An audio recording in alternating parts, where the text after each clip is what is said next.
It's still May 20th, 2013, and I had a comment today, some of you may have seen it, from a gentleman who asked me to talk about this DOD plan to react to civil unrest without the president's approval.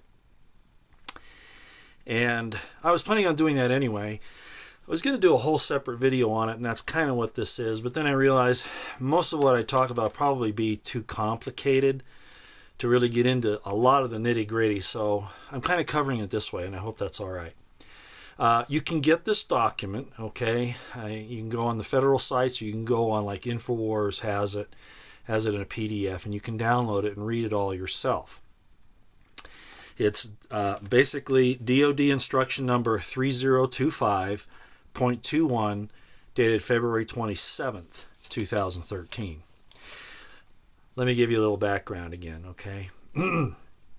Okay, I've mentioned just to you once before that I was a military police officer. That was my primary. And in MP work, we are very much involved with civil disturbance operations. So I had training in that, operations of all types in civil disturbance, including on the ground forces to quell a civil disturbance using military formations, riot formations. Also psychological and all those other things. Well, that was at the beginning of my military career.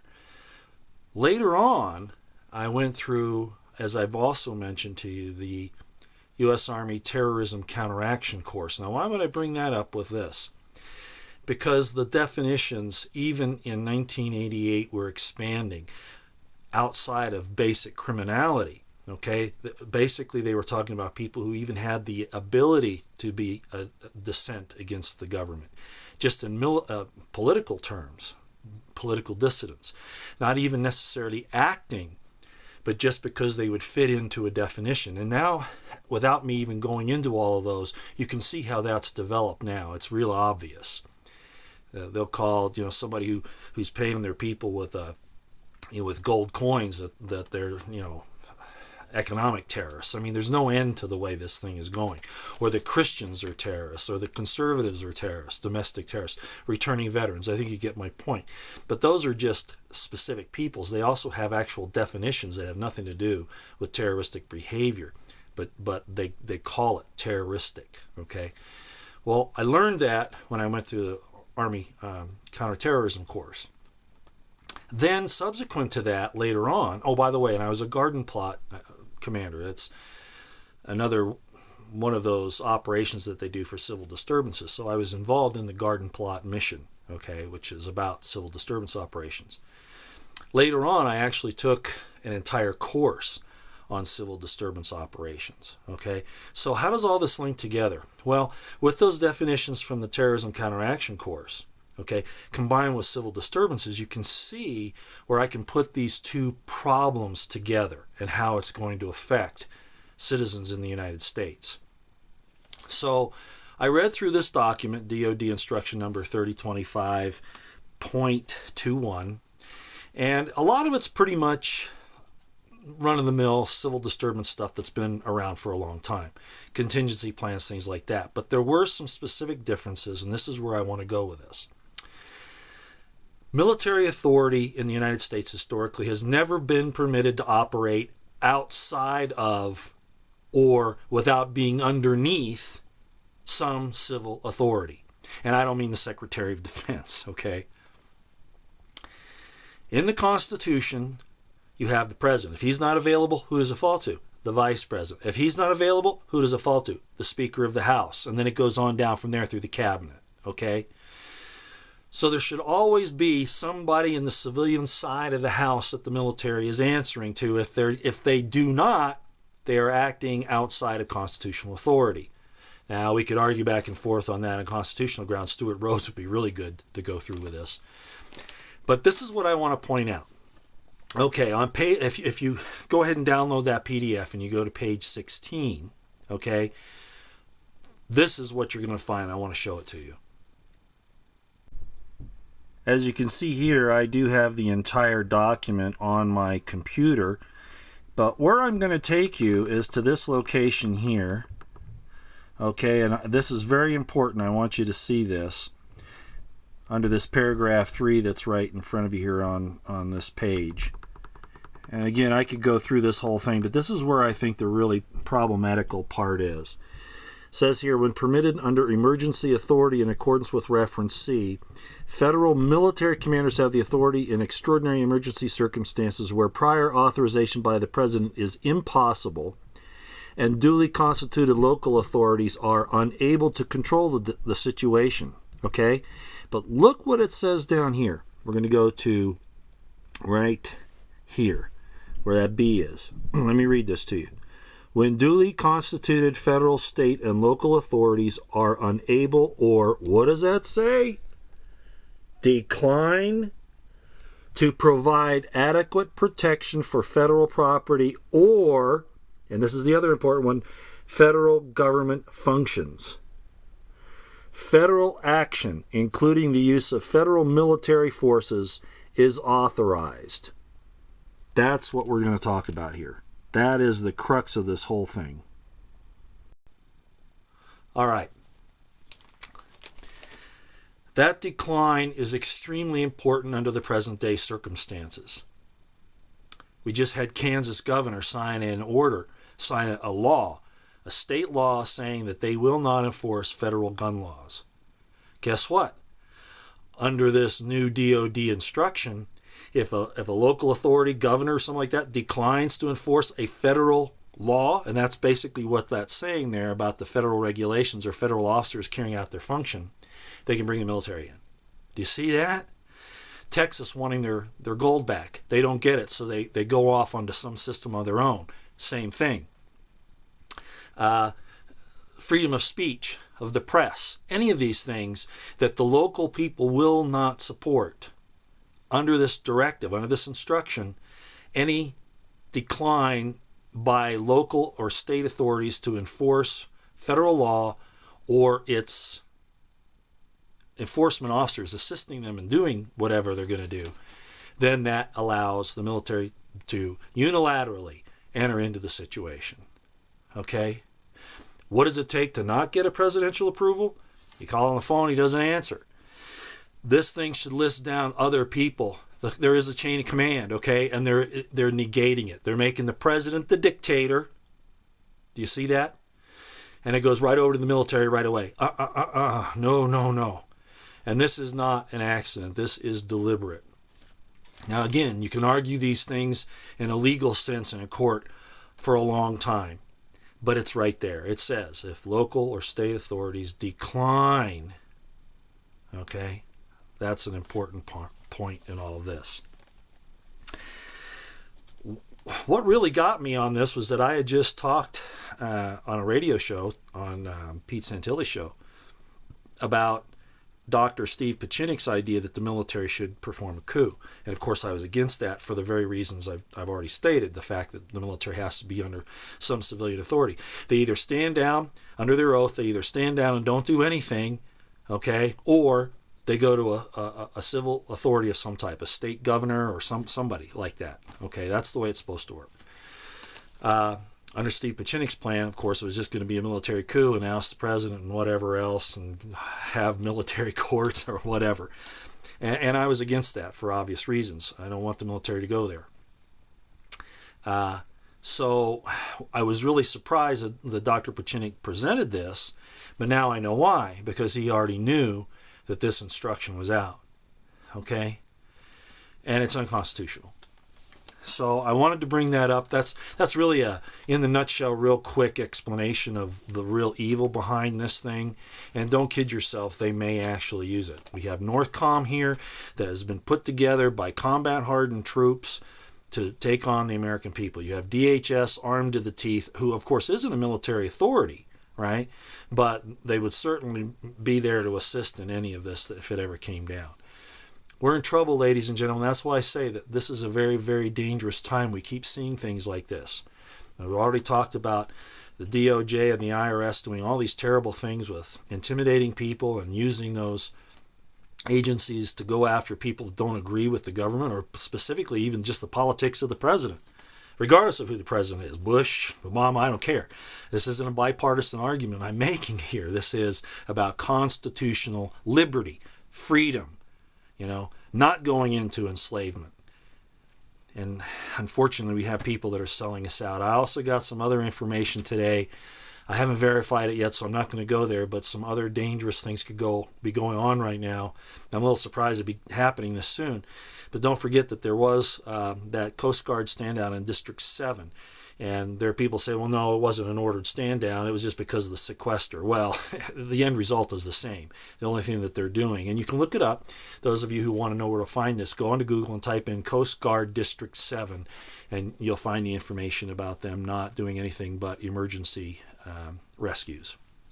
Okay, so our whole Atlantic seaboard is basically wide open right now. And there's some other things that are happening. So I'm not going to jump to conclusions on some of this other information I have, but just keep your eyes and ears open, okay? I think this is a really dangerous time, as I said. Okay, catching up on a few other little things that have happened over the last few days. I think I'll do that real quick, and that way I won't have to worry about skipping something that I think is important. I want to go back to this Angelina Jolie thing because I know, people think that this was a courageous move by her.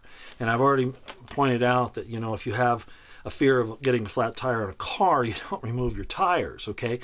Ladies and gentlemen, we have had these genes in us for thousands of years. They're not really any different today than they were thousands of years ago, okay? And yet, it's only recently we've seen this explosion of cancer and other sicknesses. The cause isn't the gene. That's a predisposition to a certain set of factors or environmental influences or whatever. Why do we keep talking about the cure? No, it's the cause. And I've heard other commentators say the same thing. So really what this is about is maiming you for no reason. Okay? The medical industrial complex in its own way is as bad as the military industrial complex. As a matter of fact, they're really united right now. All you got to do is watch television and see all these prescriptions, that you're supposed to get to fix any problem. Hardly ever do they talk about real good way of taking care of yourself, eating the right foods or whatever. Why? Well, part of it was because you have all this GMO out there right now. You have all these contaminations, all these, fluoride in the water. They're spraying stuff in the chemtrails, barium and strontium and aluminum. All of this stuff is everywhere. And they're wondering why we're having this explosion in cancer. It's not the gene that's the problem. It's not the cause any more than a tire on a car would be a problem because it's there, that it might go flat. Something has to happen to it. So there's these things that we're being exposed to, whether it's BPA or those things I mentioned in chemtrails or the genetic manipulation through GMO food or whatever other contaminants. The cause is what we should be looking for, not the result. We're not trying to cure something. If you have a problem, you try to find out what the problem is, and then you go after that. And they're totally backwards on this whole cancer research. I'm sorry, I'm not a doctor, but it's illogical the way that they proceed. I'm sorry, it just is. So I just wanted to bring that up. Let's not maim ourselves because we're afraid that something might go wrong. Okay? Eat right, do the right things, do the stuff that'll preempt it naturally without maiming yourself. And that's just a plea. Okay, those bodies of yours are, it's your individuality, it's your life. And to lose parts of it unnecessarily because you think you might have something happen, it just isn't a good reason. So that's probably not a good explanation, but I hope you understand where I'm coming from. Okay? All right. I have to bring up Adam Kokesh's arrest. A lot of people are saying that, he was arrested and then charged with a resisting arrest, but never told what he was arrested for. Now, I don't know. Okay, I've looked at some of the videos, and I don't really know what happened there. It could be, I don't want to say what they may have actually moved on him for. I frankly don't think that he did anything wrong to justify what they did, but they may have been going after it on something like, encouraging people to break the law. It's along those accomplice lines. So I don't really know. But then again, the free speech comes into effect. All I will say is this, that what I saw them do is wrong. These federal police officers in general, are going way overboard because somebody tells them to. They're not studying the Constitution and taking their oaths seriously, which is why I constantly bring up the importance of knowing your oath of office. And say you know your superiors if they give you an order that you think is unlawful. Okay?